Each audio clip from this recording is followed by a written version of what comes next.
মুন্নি, চল তাড়াতাড়ি বাড়ির কাজগুলো শেষ করে ফেলি। মামি যদি এসে দেখে আমরা কাজ না করে বসে আছি তাহলে মামি ভীষণ রাগ করবে। চল বোন চল। দিদি, আমার যে ভীষণ খিদে পেয়েছে। সেই সকাল থেকে শুধু কাজ করছি আর যে পারছি না রে আপু। আমাকে কিছু খেতে দাও না গো আপু। আচ্ছা ঠিক আছে বোন, চল আমি বরং তোকে কিছু খেতে দেই। এরপর শিউলি শিয়ালিনী যেই না তার ছোট বোন মুন্নিকে খেতে দেবে অমনি তাদের মামি বাঘিনী চলে আসে। হায় রে হায়, তাই তো বলি, এত খাবার যায় কোথায়? এইভাবে তোরা দুই বোন রোজ খাবারগুলো চুরি করে খাস, তাই না? কাজ না করে সারাদিন শুধু খাই আর খাই। মামি, মুন্নি তো অনেক ছোট আর এত বেলা অবধি ও তো না খেয়ে থাকতে পারে না, তাই ওকে একটু খাবার খেতে দিয়েছিলাম।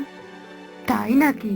খিদে পেয়েছিল বুঝি? তা এত যদি খিদে পেয়ে থাকে তা রাস্তায় গিয়ে ভিক্ষে কর গিয়ে। আর একবার যদি আমার খাবারে হাত দিস তাহলে তোদের দুই বোনকে বাড়ি থেকে বের করে দেব, বলে দিলাম। আরে গিন্নি, তুমি সবসময় বাপ মা মরা বাচ্চা দুটোর সাথে এমন কেন করো শুনি? সেই সকাল থেকে তোরা কত কাজ করে, তার বিনিময়ে কি তুমি ওদের একটু পেট ভরে খাবার দিতে পারো না? এই শোনো, তুমি একটা কথাও বলবে না। আমি যা করেছি একদম ঠিক করেছি। আর যদি এতই সমস্যা থেকে থাকে তাহলে আমি আমার মেয়েকে নিয়ে বাপের বাড়ি চলে যাচ্ছি। আরে গিন্নি, তুমি এসব কি বলছো? ঠিক আছে, তোমার যা ভালো মনে হয় তুমি তাই করো, তবে তুমি আমার মেয়েকে নিয়ে এই বাড়ি ছেড়ে কোথাও যেও না। মামি, আমার খিদে পায়নি, আমি খাবার খাবো না, তবুও তুমি এ বাড়ি ছেড়ে যেও না মামি। এই তো কথার মতো কথা বলেছিস। বাবা মা দুটোকে তো খেয়েছিস, এখন আমাকেও খাওয়ার জন্য উঠে পড়ে লেগেছিস, তাই না? এক্ষুনি তোরা আমার বাড়ি ছেড়ে চলে যাবি। এসব কথা বলে বাঘিনী সেখান থেকে চলে যায়। শিউলি আর মুন্নি কাঁদতে কাঁদতে একটি গাছের নিচে গিয়ে বসে। বোন, মামি তো আমাদের বাড়ি থেকে বের করে দিল রে। এখন আমরা দু বোন কোথায় যাব? আর তোকে কি বা খাওয়াবো? আজ বাবা মা বেঁচে থাকলে হয়তো তোকে এত কষ্ট করতে হতো না রে বোন, তোকে এত কষ্ট করতে হতো না। আপু, আমার যে সবকিছু অন্ধকার লাগছে, মনে হচ্ছে খিদের জ্বালায় আমি এখন মরেই যাব। ওদের দু বোনের সমস্ত কথা ওই গাছের উপরে বসে থাকা এক ডাইনি শুনছিল। তখন সেই ডাইনি তাদের দু বোনের সামনে চলে আসে। আপু, আপু দেখো, কি ভয়ঙ্কর একটা ডাইনি আমাদের মারতে এসেছে। ডাইনি, ডাইনি, তুমি আমাদের মেরো না গো। তোমরা দুজন আমাকে দেখে একদম ভয় পেও না। আমি তোমাদের সমস্ত কথা শুনেছি। সত্যি, তোমাদের কথা শুনে আমার চোখে পানি চলে এসেছে। তোমাদের তো অনেক খিদে পেয়েছে, তো বলো তোমরা কি খাবে? আমার খুব পিঠে খেতে ইচ্ছে করছে, কতদিন হয় পিঠে খাই না, আমি পিঠে খাবো। আচ্ছা ঠিক আছে, আমি তোমাদেরকে এক্ষুনি পিঠা এনে দিচ্ছি। এ কথা বলে ডাইনি তাদের দু বোনকে পিঠা নিয়ে দেয়। তারা দুই বোন মজা করে পিঠে খেয়ে বলে, এমন পিঠে যদি আমরা দু বোন রোজ খেতে পারতাম তাহলে কতই না ভালো হতো। আমাদের আর না খেয়ে থাকতে হতো না রে বোন। তোমরা কিচ্ছু ভেবো না, আমি তো তোমাদের দু বোনকে সাহায্য করতেই এসেছি। এই নাও, এটা হলো একটা পিঠার গাছ। এই গাছটি তোমাদের বাড়ির উঠোনে রোপণ করবে, তারপর দেখবে এই গাছে অনেক পিঠে ধরবে। ডাইনি বন্ধু, তোমাকে অনেক অনেক ধন্যবাদ। আজ তোমার পিঠা খেয়ে আমার বোনের জীবন বেঁচে গেল, নয়তো এতক্ষণে হয়তো আমি আমার বোনকে হারিয়ে ফেলতাম। আচ্ছা ঠিক আছে, তাহলে এখন আমি আসি রে। এরপর যদি তোমরা দু বোন কোনো বিপদে পড়ো সঙ্গে সঙ্গে আমাকে স্মরণ করবে, দেখবে আমি তোমাদের সামনে হাজির হয়েছি। এই কথা বলে ডাইনি সেখান থেকে অদৃশ্য হয়ে যায়। আর তারা দুই বোন ওই চারা গাছটি নিয়ে তাদের বাড়ির উঠোনে রোপণ করে। পরের দিন সকালবেলা, আপু, আপু দেখে যাও, ওই ছোট্ট চারা গাছটি এক রাতের মধ্যে কত বড় হয়ে গেছে, আবার অনেক রকমের ফুলও ধরেছে। এরপর হয়তো এই গাছটিতে পিঠে ধরবে গো আপু। তুই একদম ঠিক বলেছিস রে বোন। মামি মনে হচ্ছে বাড়িতে পিঠে বানাচ্ছে। কি সুন্দর পিঠার সুবাস ভেসে আসছে। চল মামির কাছে গিয়ে পিঠে খেয়ে আসি। এরপর তারা দুই বোন তাদের মামির বাড়িতে চলে যায়। আরে ববি, তুই পিঠে খাচ্ছিস? আমাদের একটু পিঠে দে না রে। এই, তোদের কি লাজ লজ্জা বলে কিছুই নেই? আবার চলে এসেছিস? আবার চলে এসেছিস পিঠা খাওয়ার জন্য? কোনো পিঠা হবে না, এক্ষুনি এখান থেকে চলে যা, চলে যা বলছি। বাঘিনীর এমন কথা শুনে দুই বোন মন খারাপ করে সেখান থেকে চলে যায়। পরের দিন সকালবেলা, বোন তাড়াতাড়ি এদিকে আয়, দেখ আমাদের গাছে কত রকমের পিঠে ধরেছে রে। এখন আমরা পেট ভরে পিঠা খেতে পারবো। দাঁড়া বোন, আমি তোকে কিছু পিঠা পেড়ে দিচ্ছি। আপু, চলো একটা কাজ করি, আমরা দুজন মিলে কিছু পিঠা বাজারে বিক্রি করি। তাহলে আমরা আমাদের এই ভাঙা ঘরটা একটু ঠিক করতে পারবো। হ্যাঁ বোন, তুই ঠিক বলেছিস। চল কিছু পিঠা নিয়ে আমরা বাজারে বিক্রি করে আসি। এরপর তারা দুই বোন মিলে পিঠা নিয়ে বাজারে যায়। আর তাদের পিঠাগুলো অনেক সুস্বাদু বলে এক মুহূর্তের মধ্যেই সব পিঠা বিক্রি হয়ে যায়। আর তাদের টাকা দিয়ে ভাঙা ঘরটি মেরামত করে। কি ব্যাপার, যাদের আমি বাড়ি থেকে বের করে দিয়েছি তারা দেখি আমার চেয়েও ভালোভাবে দিন কাটাচ্ছে। কি করে এত সব করেছে আমার এর খোঁজ নিতেই হবে। আজ রাতে আমি ওদের বাড়িতে যাব, দেখবো আসল রহস্যটা কি। এরপর রাত হতেই বাঘিনী তাদের দু বোনের বাড়িতে যায়। আরে, এটা দেখছি পিঠার গাছ। তার মানে এই পিঠা বিক্রি করেই ওরা এত কিছু করছে। দাঁড়া, পিঠার গাছ আমি এক্ষুনি কেটে দিচ্ছি। এই কথা বলে বাঘিনী পিঠার গাছটি কেটে ফেলে সেখান থেকে চলে যায়। হায় হায় বোন, আমাদের পিঠার গাছটি কিভাবে কেটে দিল রে? আমাদের যেভাবে আবার না খেয়ে থাকতে হবে, এ আমাদের এত বড় সর্বনাশটা করলো। আপু, তুমি কেঁদো না তো। ডাইনি বন্ধু তো বলেছিল আমরা যদি কোনো বিপদে পড়ি তাহলে তাকে যেন স্মরণ করি। চলো আপু, আমরা তাকে স্মরণ করি। ঠিক তখনই ডাইনি বন্ধু সেখানে চলে আসে। আরে, তোমরা আমাকে কেন স্মরণ করেছো? তোমাদের কি হয়েছে? হ্যাঁ, তোমরা কেনই বা এভাবে কাঁদছো? বলো আমাকে। ডাইনি বন্ধু, তোমার দেওয়া পিঠের গাছটি কে যেন কেটে ফেলেছে। এখন যে আমাদের আবার না খেয়ে থাকতে হবে। আমি সব জানি এই গাছটি কে কেটেছে। তবে তোমরা কোনো চিন্তা করো না, আমি এই পিঠার গাছটি আবার ঠিক করে দিচ্ছি। এই বলে ডাইনি পিঠার গাছটি আবারও ঠিক করে দেয় আর বলে, এখন থেকে তোমাদের আর কেউ কোনো ক্ষতি করতে পারবে না। এরপর যদি এই পিঠার গাছটি কেউ ক্ষতি করতে আসে আমি তাকে কঠিন শাস্তি দেব। তাহলে আসি বন্ধু। এরপর ডাইনি সেখান থেকে অদৃশ্য হয়ে যায়। আর তারা দুই বোন আবারও পিঠা পেড়ে বাজারে বিক্রি করে তাদের দিন সুখেই চালাতে থাকে। আরে, এরা তো দেখছি আবার পিঠা বিক্রি করছে। তবে কি আরো পিঠার গাছ আছে ওদের? না, আজ আবার গিয়ে ওই পিঠার গাছটিও কেটে ফেলতে হবে। তারপর বাঘিনী একটি অস্ত্র নিয়ে তাদের দু বোনের বাড়িতে যায়। আরে আরে, এটা তো দেখছি ওই গাছটি। তার মানে এরা দু বোন এই গাছটিকে আবার ঠিক করেছে। কিন্তু আজ আর এই গাছটি কেটে এখানে রেখে যাব না, একেবারে নদীতে ফেলে দেব। এই বলে বাঘিনী অস্ত্র হাতে নিয়ে যেই না পিঠার গাছটি কাটতে যাবে অমনি গাছ থেকে অনেকগুলো সাপ তেড়ে আসে বাঘিনীর দিকে। তোদের এত বড় সাহস, তুই আমার বন্ধুর গাছ কাটতে এসেছিস? আজ তোর শেষ দিন। ওরে বাপ রে বাপ, এ তো দেখছি অনেক সাপ। এই সাপ তো দেখি আবার কথাও বলছে। কে কোথায় আসো?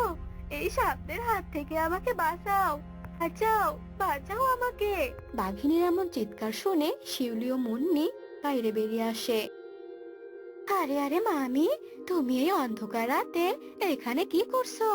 আপু, দেখো দেখো, মামিকে কতগুলো সাপ ঘিরে রেখেছে। মারে, তোরা আমাকে বাঁচা। আসলে আমি তোদের সাথে হিংসে করে এই পিঠের গাছটি কাটতে এসেছিলাম। আমি আমার ভুল বুঝতে পেরেছি। আমাকে এই সাপগুলোর হাত থেকে বাঁচা মা। এই সাপেরা, তোমরা আমার মামিকে ছেড়ে দাও। তোমরা এখান থেকে চলে যাও। ঠিক আছে বন্ধু, আমরা চলে যাচ্ছি, কিন্তু এরপর তোমার এই মামিকে আর ক্ষমা করতে পারবো না।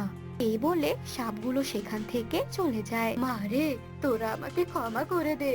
আমি তোদের সাথে অনেক অন্যায় করেছি। এখন থেকে তোরা দুজন আমার মেয়ে হয়ে থাকবি। আয় মা, আমার বুকে আয় তোরা।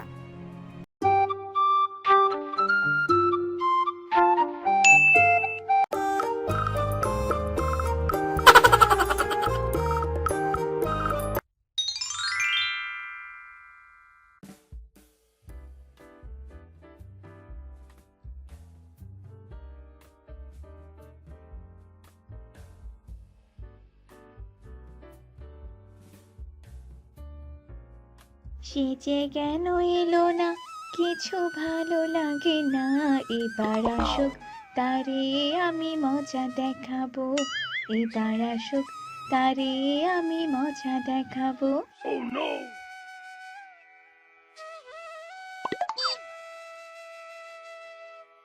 এই যে সুন্দরী ললিতা, দয়া করে একটু দাঁড়াবেন প্লিজ। আসলে আমি আপনাকে কি ভালোবাসেন তাই নে? আমি তো জানি আপনি আমাকে এখন এই কথাই বলবেন। তবে হ্যাঁ, আপনি কিন্তু দেখতে একদম মন্দ নয়, পুরো তামিল হিরোর মতো। ওরে মারি, এই মেয়েটা আবার আমার মনের সব কথা বুঝলো কি করে? এমন একটা মেয়েকে তো বিয়ে করা উচিত, যে না বলতেই সব কথা বুঝতে পারবে। তুমি চুপ করে আছো কেন? তা কিন্তু আমি বুঝতে পারছি। তুমি হয়তো মনে মনে লজ্জা পাচ্ছ, তাই না? যাই হোক, আমি তবে বলে দিই, আই লাভ ইউ জান। I love you too baby.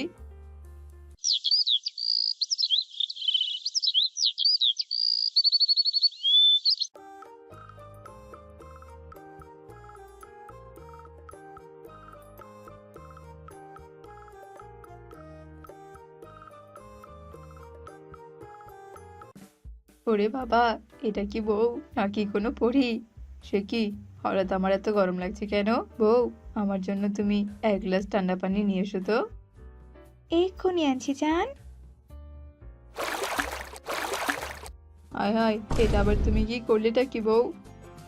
তুমি তো বললে গো তোমার নাকি গরম লাগছে, তা বলি এক গ্লাস পানি দিয়ে কোনো কিছু হয় নাকি বলো তো? এক বালতি পানি, তাই তো আমি ঢেলে দিলাম। কি গো, এখন ঠিক আছে তো? বাসরাতে বউয়ের এমন কাণ্ড দেখে আমি হাসবো নাকি কাঁদবো কিছুই তো বুঝতে পারছি না। ওগো, আর কথা বাড়িও না, চলো এবার ঘুমাবে চলো।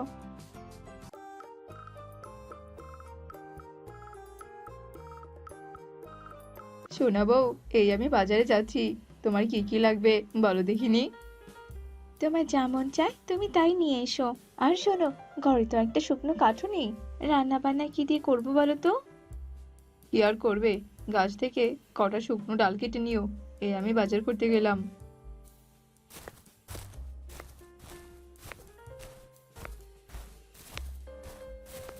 মাত্র 3 থেকে 4টা ডালে কি আর রান্না বান্না সবকিছু হবে নাকি? যদি আবার কম পড়ে যায়? না, আমি বরং পুরো কাজটা কেটে ফেলি। হ্যাঁ,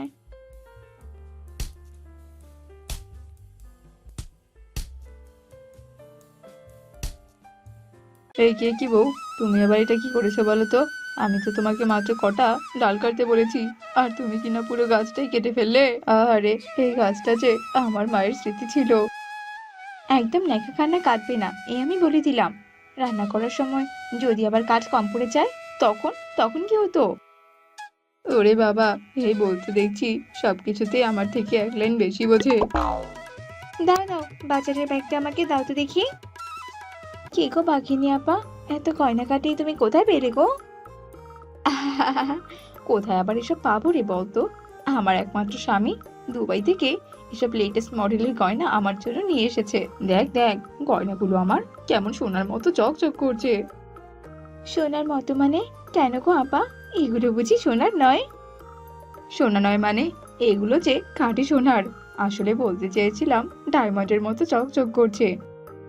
তো বলি কি আপা, এসব জিনিস তুমি যেখানে সেখানে পড়ে না গিয়ে আলমারিতে তুলে রেখো, কেমন? নয়তো আবার চুরি চুরি করে নিয়ে যাবে, বুঝতে পেরেছো? আই চুপ, একদম চুপ, বেশি কথা বলবি না, বুঝতে পেরেছিস তো? তুই আবার কি করে জানিস যে এগুলো চোরে চুরি করে নিয়ে যাবে? তুমি দেখো গো দেখো, চোরি চুরি করবেই করবে। উম যত সব। এই ব্যাটা মিচকের বউ একটু বেশি বোঝে, বলে কি না চোর নাকি আবার আমার গয়না চুরি করবে। চোর চোর, কে কোথায় আছো? চোরকে ধরো, ধরো চোরকে। হায় হায় রে, আমার এ কি সর্বনাশ হলো গো। সব দোষ ওই মিচকের বউয়ের, আমি ছাড়বো না, ওই শেফাকে আমি কিছুতেই ছাড়বো না। এই হারামজাদি শেফা, এই তুই কোথায় গেলি রে? বাইরে বেরিয়ে আয়, বেরিয়ে আয় বলছি। তোর কারণেই আমার সব গয়না চুরি হয়ে গেছে। আমার বিশ্বাস এ সব কিছু তুই করিয়েছিস। দে আমার গয়না এবার ফিরিয়ে দে। মরণ বলি হলো নাকি বলো তো? যা হয়েছে বেশ হয়েছে, বুঝলে তো আপা, আমি কখনো ভুল বলি না, যা সত্যি সবসময় তাই বলি। দেখলে তো এবার কেমন হলো? এ কি বাঘিনী আপা, তুমি আবার কখন এলে? আর তাছাড়া মুখটা অমন প্যাঁচার মতো কেন করে রেখেছো বলো তো? কেন আবার বলতো? তোর বউয়ের বেশি বেশি বলার কারণে। সত্যি সত্যি আমার চেনটা চোর এসে নিয়ে গেছে। ওরে বাবা, হ্যাঁ গো বউ, অন্যের বিষয়ে তোমার এমন নাক গলানোর কি দরকার বলো তো? যাও যাও, ভেতরে যাও, ব্যাপারটা বরং আমি দেখছি।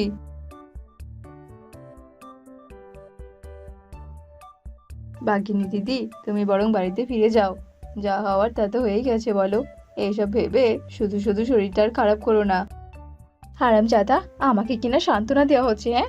তুই তোর বউয়ের কথায় আমার গয়নাগুলো সব চুরি করেছিস। এই দে, দে বলছি, আমার গয়না আমাকে ফিরিয়ে দে, দে বলছি। ওরে বাবা গো, ওরে মা গো, আহ! সে কি, আমি তো সব টাকাগুলো এইখানে রেখেছিলাম, তাহলে আবার টাকাগুলো গেল কোথায়? বউ, আরে ও বউ, এদিকে একবার আসো তো। কি হয়েছেটা কি? এইভাবে শাড়ির মতো কেন চেঁচাচ্ছ বলো তো? এই হারামজাদি, বালিশের নিচে যে 5,000 টাকা রেখেছিলাম, সেই টাকাগুলো কোথায় গেল বলতো? ওগো, ওই টাকাগুলো তো আমি একটা ফকিরকে দিয়ে দিয়েছি। ওরে হারামজাদি, তোর কি মাথা ঠিক আছে নাকি বলতো? 5,000 টাকা আবার কেউ কখনো ফকিরকে দেয় নাকি? 5 টাকার কাজ তুমি 5,000 টাকা দিয়ে সেরে ফেলেছো। এই তুমি আমার থেকে কি বেশি বোঝো নাকি বলো তো? একদম বেশি কথা বলবি নে। জানো তো, ফকিরকে দান করলে পরকালে এর থেকে বেশি ভালো কিছু পাওয়া যায়। আমি একদম ঠিক কাজ করেছি। ওরে হারামজাদি, পাওনাদারকে আমি ওই টাকাগুলো দেওয়ার জন্য রেখেছিলাম, এবার আমি ওদেরকে কি বলবো? কথায় কথায় এত হারামজাদি বলবি না। তুই হারামজাদা, তোর বাপ হারামজাদা। শালি কোথাকার, একেবারে তো আমার এতগুলো লস করিয়ে দিলি, তার উপর আবার এসব কথা। যা, ভাগ এখান থেকে, ভাগ বলছি।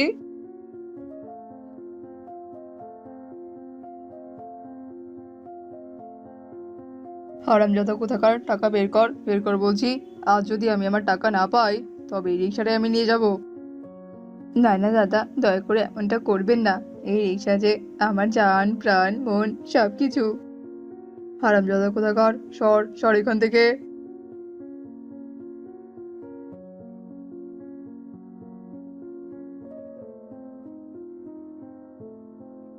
হারামজাদি বউয়ের কারণে আজই আমার সব শেষ। আমি আজকে শহরে চলে যাব, এই বউয়ের জ্বালা আমার আর সহ্য হচ্ছে না। এই হারামজাদা, মাদার বোর্ড কোথাকার, এটা আবার তুই কাকে সাথে করে নিয়ে এসেছিস বলতো? কাকে আনবো আবার, এটা তো তোমার সতীন, আমি ওকে বিয়ে করে নিয়ে এসেছি, ও আজ থেকে এ বাড়িতেই থাকবে। হারামজাদা শ্বশুরের বেটা কোথাকার। এই তোর কয়টা বউ লাগে, হ্যাঁ? বেশি বকবক করো না তো, চলো বউ চলো, ঘরে চলো। হারামজাদা বিয়ে করেছে ঠিকই, কিন্তু এতে আমার কোনো লস হয়নি। ও এখানে থাকলে সব কাজ আমরা দুজন মিলে করতে পারবো। যাক বাবা, বেশ ভালোই হলো, এবার একটু শুয়ে বসে থাকতে পারবো।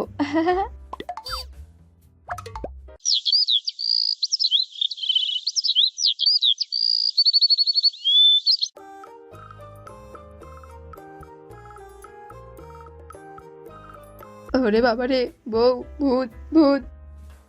এই তুই এখানে ভূত কোথায় পেলি বলতো? দিনে দুপুরে আবার ভূত কোত্থেকে আসবে? আর বলো না, ভূত ভূত। এই হারামজাদাকে মনে হচ্ছে সত্যি সত্যি ভূতে আচর করেছে। বুঝতে পেরেছি, এক্ষুনি ঝাঁটাপেটা করে ভূত তাড়াতে হবে। ওরে বাবা গো, ওরে মা গো, থামো থামো এবার। এই সতীনের ঘরে সতীন, সারাদিন কি তুই এখানে বসে বসে সাজগোজ করবি? আর ঘরের সব কাজ কে করবে শুনি? আমি করব? আর তুই বুঝি বসে বসে গিলবি? উম আমি কি কোনো কাজের মেয়ে নাকি? হ্যাঁ, কাজকর্ম করলে আমার হাত পা একদম নোংরা হয়ে যাবে। না না বাবা, আমি কোনো কাজ বাজ করতে পারবো না। কে? তুই কাজ করলে কিনা তোর হাত পা কালো হয়ে যাবে? তো আমি একই কাজ করলে আমারও তো হাত পা কালো হয়ে যাবে, তাই না? না না বাবা, আমিও তাহলে আর কোনো কাজকর্ম করব না। এই যে, এই আমি বিছানায় বসে পড়লাম। এবার আমি এখান থেকে এক পাও নামবো না, এই বলে দিলাম।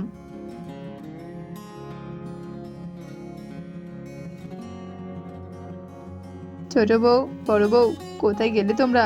তাড়াতাড়ি আমাকে খেতে দাও, আমার যে খুব ক্ষুধা পেয়েছে। কি ব্যাপার, ছোট বউ বড় বউ কোথায় গেল? কাউকেই তো দেখছি না। যাই, ব্যাপারটা গিয়ে একবার দেখে আসি তো। সে যে কেন এলো না, কিছু ভালো লাগে না।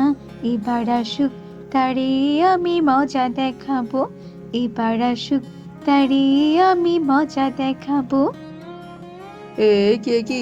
এসব আবার কি হচ্ছেটা কি? বেবি, তুমি আবার এসব কি করছো বলো তো? কতদিন পর আমি ডান্স করছি, সেটাও কিনা তুমি করতে দিচ্ছ না? ওহ বাবা, এসব আমার আর একদম ভালো লাগছে না। হয়েছে হয়েছে, অনেক হয়েছে। যাও এবার আমার জন্য খাবার নিয়ে এসো। ডার্লিং, আমি আবার খাবার দাবার কোথায় পাবো বলো তো? আমারও যে বড্ড ক্ষুধা লেগেছে। যাও, তুমি বরং আমার জন্য খাবার নিয়ে এসো। আরে বাবা, এসব আবার কি বলছো নাকি তুমি? যাই হোক, বড় বউ, তুমি অন্তত আমাকে কিছু খেতে দাও। আমি কোনো রান্না বান্না কিছু করিনি, আর আজ থেকে আমি কোনো রান্না করব না। সব কাজ তুমি করবে। আর শোনো, আমি কিন্তু তোমার থেকে অনেক ভালো বুঝি, তাই বুঝে শুনে সব সিদ্ধান্ত নিয়েছি। আমার উপরে কোনো কথা বলবে না। তোরা আবার কি শুরু করেছিস বলতো? আমি কোনো কাজ করতে পারবো না? দুটো বউ থাকতে এখন কি না আমাকে রান্না করতে হবে?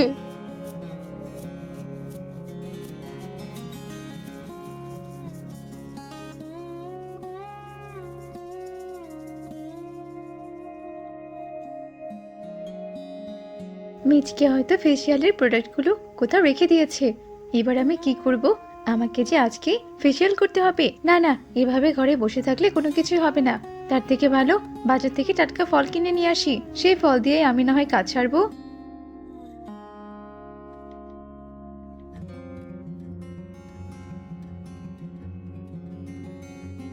কি রে, তুই আবার টাকা নিয়ে কোথায় যাচ্ছিস বলতো? কোথায় আবার? বাজারে ফল কিনতে যাচ্ছি। আমি ফ্রুট ফেসিয়াল করব, বুঝতে পেরেছো তো? কি? এতগুলো টাকা দিয়ে কিনা ফল কিনবে? না না, এটা তো কিছুতেই হতে দেওয়া যাবে না। এই টাকাগুলো ফকিরকে দান করলে অনেক বেশি সওয়াব হবে। এই রূপা, শোন, বাজারে না ভালো ফল পাওয়া যায় না, বুঝতে পেরেছিস তো? তার থেকে একটা কাজ কর, আমাদের গ্রামের সবার বাড়িতে না অনেক ভালো ভালো ফলের গাছ আছে, তুই বরং সেখান থেকেই টাটকা টাটকা ফল নিয়ে আয়, যা। ও মা, তাই বুঝি? তাহলে তো আর কোনো কথাই নেই, আমি এক্ষুনি যাচ্ছি।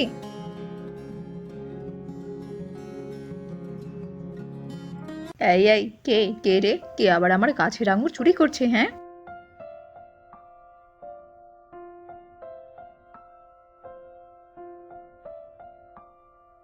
আরে আরে, এটা আবার কি? ও, ওটা ওই মিচকের বউ না? ওর এত বড় সাহস!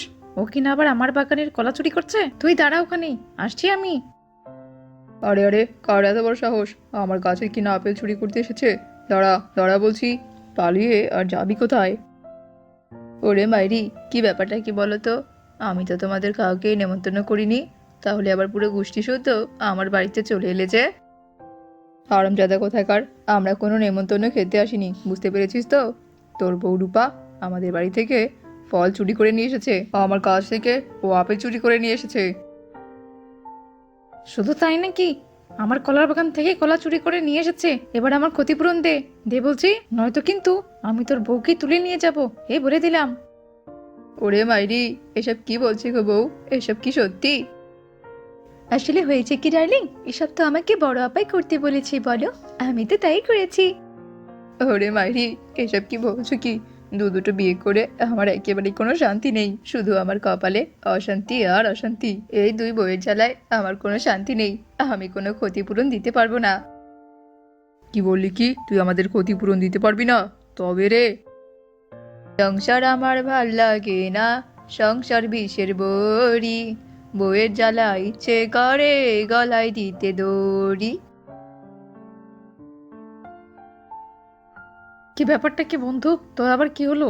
দুটো বিয়ে করে তুই আবার এভাবে এখানে বসে স্যাড সং কেন গাইছিস বলতো? তুই আর বলিস না রে বন্ধু, এক বউ তো কথায় কথায় এক লাইন বেশি বোঝে, আর আরেক বউ তো সারাদিন সাজগোজ নিয়েই পড়ে থাকে। এদের জ্বালায় যে আমার মরা মরা অবস্থা রে, এইসব সংসার আমার আর ভালো লাগে না। ও, এই ব্যাপার তবে। তাহলে বন্ধু শোন, একটা কথা বলি তোমাকে।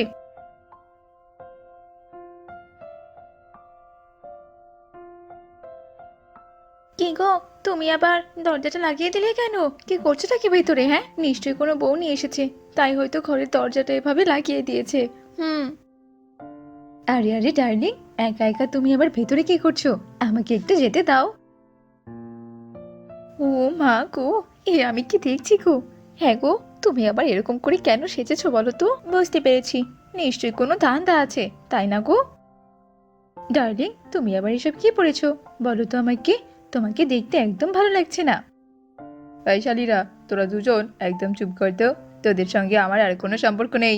আজ থেকে আমি আমার সংসার জীবন ত্যাগ করলাম, আর আজ থেকে আমি বৈরাগী। তোদের জ্বালায় যে সংসার আমার ভালোই লাগে না। মারহাবা, সংসার করার সাহায্যে আমার মিটে গেছে। ওগো, আমাদেরকে ছেড়ে যেও না, আমরা তোমাকে আর জ্বালাবো না। দাঁড়াও দাঁড়াও বলছি। না বাবা না, আমি আর কোনোদিনও তোদের মুখের বলিকে বিশ্বাস করব না। আমি চললাম।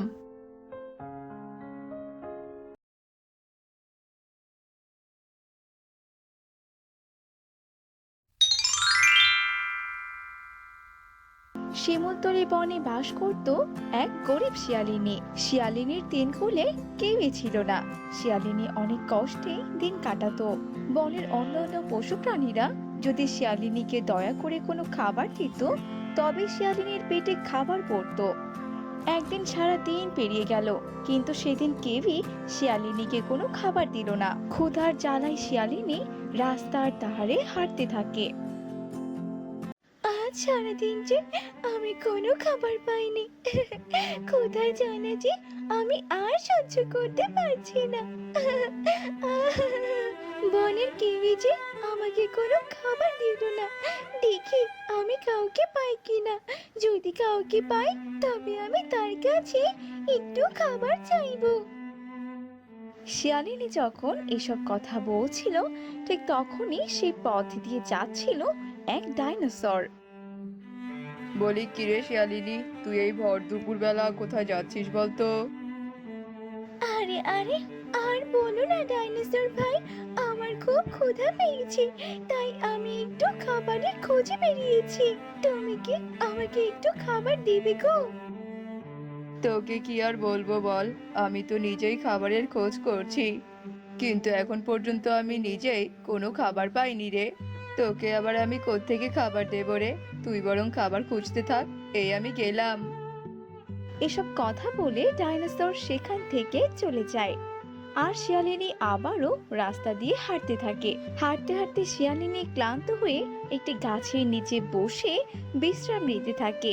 শিয়ালিনী যে গাছটির নিচে বসে বিশ্রাম নিচ্ছিল, আসলে সেই গাছটি ছিল একটি জাদুর গাছ। জাদুর গাছ শিয়ালিনীর এই অবস্থা দেখে বলে, আরে আরে এই শিয়ালিনী, তুমি এই ভর দুপুর বেলা গাছের নিচে বসে কি করছো? তোমাকে দেখে অনেক ক্লান্ত মনে হচ্ছে, আর বেশ ক্ষুধার্তও লাগছে। তোমার কি হয়েছে গো? বলো বলো আমাকে, দেখি আমি তোমার জন্য কিছু করতে পারি কিনা।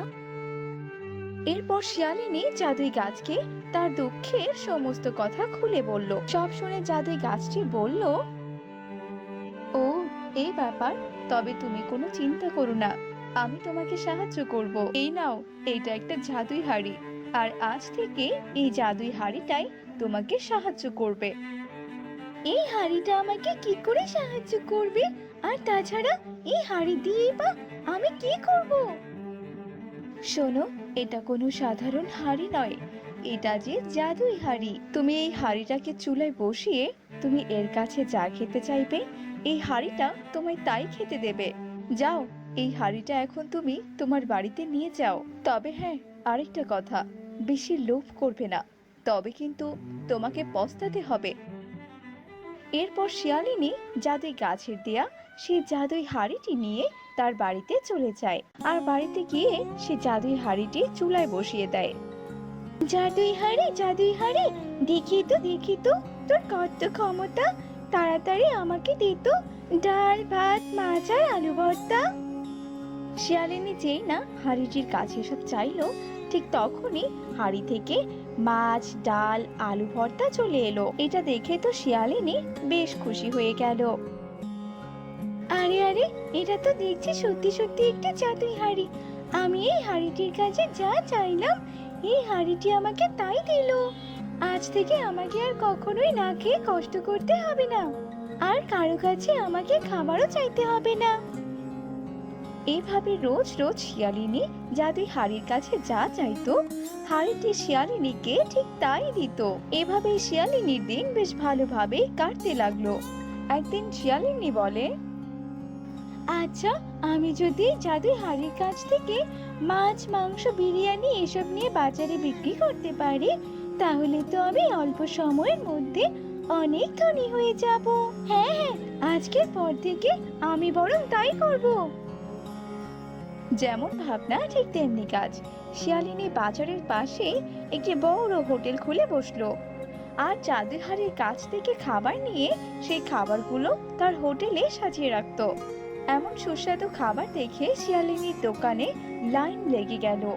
প্রতিদিন খাবার বিক্রি করে শিয়ালিনী অনেক টাকা আয় করত। আর ঠিক এইভাবে শিয়ালিনী এক পর্যায়ে অনেক বড়লোক হয়ে গেল। একদিন ওই বনেরই হালিমা বাঘিনীর ছানা শিয়ালিনীর কাছে আসে খাবার খুঁজতে। আন্টি আন্টি, আমাকে তুমি কিছু খাবার দাও না গো, মায়ের শরীরটা অনেক খারাপ, তাই মা আমাকে তোমার দোকানে পাঠালো খাবার চাইতে। তা বলি, তুই যে খাবার নিতে এসেছিস, টাকা কি তুই তোর সঙ্গে নিয়ে এসেছিস? শোন, টাকা ছাড়া আমি কোনো খাবার দেব না। আন্টি, ও আন্টি, তুমি এসব কি বলছো বলো তো? এক সময় তো তুমিও এরকম কষ্টেই দিন কাটিয়েছো, বলো? খাবার পেতে নাই তুমি, তখন তো আমার মাই তোমাকে খাবার দিয়ে অনেক সাহায্য করেছিল। তুমি কি সবটা ভুলে গেছো? আর আজকে না তুমি আমার অসুস্থ মাতাকে একটু খাবার দিচ্ছ না? এই চুপ কর চুপ কর, যত বড় মুখ নয় তোর তত বড় কথা। হ্যাঁ শোন শোন, এখন আমি কারো কাছে কোনো খাবার চাই না, এখন তো আমারই অনেক খাবার। এখন তো এখান থেকে জাদু বাবু চলে যা, ওসব পুরনো দিনের কথা আমি আর মনে রাখতে চাই না। এসব কথা বলে শিয়ালিনী সেই ছানাটিকে তাড়িয়ে দেয়। ছানাটি কান্না করতে করতে সেই গাছটির নিচে গিয়ে বসে পড়ে। ছোট্ট ছানাটির এমন কান্নার আওয়াজ শুনে জাদুই গাছ তাকে বলে, কি হয়েছে কি ছানা, তুমি এভাবে এখানে বসে কান্না কেন করছো? কে কে কে কে এখানে কথা বললো? ভূত? ভয় পেও না ছানা, আমি কোনো ভূত নই, আমি হলাম জাদুই গাছ। তোমার পেছনে তাকিয়ে দেখো, আমি কথা বলছি। একে একে জাদুর গাছ? তুমি বুঝি সত্যি জাদুর গাছ? হ্যাঁ, আমি যে সত্যি জাদুর গাছ, কিন্তু তুমি কান্না কেন করছো? কি হয়েছে তোমার? বলো আমাকে, আমি তোমাকে ঠিক সাহায্য করব। এরপর ছোট্ট বাঘের ছানাটি জাদুর গাছকে সমস্ত কথা খুলে বলল। সব শুনে জাদুর গাছ বলল, তাই নাকি? ওই শিয়ালিনীর কিনা এত বার বেড়েছে? ও তো একদিন তোমার মতোই ছিল, সারাটা দিন কোনো কিছু খেতে না পেয়ে আমার এই গাছের নিচে এসে সে আশ্রয় নিয়েছিল, আর গাছের নিচে বসেই কান্না করছিল। আর তাই তো আমি তাকে ওই জাদুর হাড়িটা উপহার দিয়েছি। আর আমার দেওয়া সেই জাদুর হাড়ির সাহায্যেই শিয়ালিনী ওই দোকানটা দিয়েছে। আর সেই দোকানে কিনা অসহায় গরিব একটা ছোট্ট ছানা গিয়েছে, আর শিয়ালিনী কিনা তাকে খাবার দিয়ে সাহায্য না করে সেখান থেকে তাড়িয়ে দিয়েছে। এটা তো কখনো সহ্য করতে পারবো না আমি এক্ষুনি আমার জাদু শক্তি দিয়ে ওই জাদুই হাড়িটা কেড়ে নিচ্ছি। এই কথা বলে জাদুই গাছটি তার জাদু শক্তি দিয়ে সেই হাড়িটা তার কাছে ফিরিয়ে নিয়ে এলো, আর সেই জাদুই হাড়িটি ছোট্ট বাঘিনীর ছানাকে দিয়ে দিল। এই নাও ছানা, সেই জাদুর হাড়ি। যে সম্পদ নিয়ে অহংকার করে আমি তার কাছে আমার জাদুই হাড়ি রাখি না। আজ থেকে এই জাদুই হাড়ির মালিক হচ্ছ তুমি। যাও, এই জাদুই হাড়িটাকে তুমি নিয়ে যাও। তোমার অসুস্থ মা যা খেতে চায় তুমি তাকে এই হাড়ির সাহায্যে তাই খেতে দিও। এই হাড়ির কাছে তুমি যা চাইবে তাই পাবে। এরপর বাঘিনীর ছানা সেই জাদুই গাছকে ধন্যবাদ দিয়ে জাদুই হাড়িটি নিয়ে বাড়িতে ফিরে যায়। তো বন্ধুরা, আমাদের আজকের গল্পটি তোমাদের কাছে কেমন লেগেছে? গল্পটি ভালো লেগে থাকলে আমাদের ছোট্ট চ্যানেলটি সাবস্ক্রাইব করে দাও। আর তোমরা ঠিক কোন জায়গা থেকে আমাদের গল্পটি দেখছো তা অবশ্যই কমেন্টে জানিয়ে দিও। দেখা হবে পরের কোনো মজার ভিডিওতে। সেই পর্যন্ত সবাই সুস্থ থেকো, ভালো থেকো।